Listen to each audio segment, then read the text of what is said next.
I think the Russians have made significant concessions to President Trump for the first time in 3.5 years of this conflict. They've actually been willing to be flexible on some of their core demands. They've talked about what would be necessary to end the war. Of course, they haven't been completely there yet, or the war would be over, but we're engaging in this diplomatic process in good faith. We are trying to negotiate as much as we can with both the Russians and the Ukrainians to find a middle ground to stop the killing.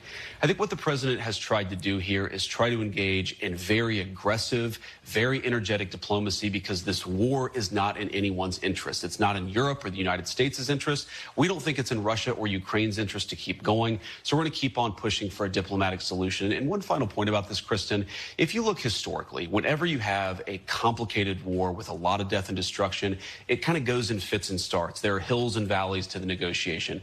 We sometimes feel like we've made great progress with the Russians, and sometimes, as the president has said, he's been very frustrated with the Russians. And we're going to keep on doing what we have to do to bring this thing to a close. I don't think it's going to happen overnight. I think that we're going to continue to make progress, but ultimately, whether the killing stops, that determination is going to belong to whether the Russians and the Ukrainians can actually find some middle ground here. Well,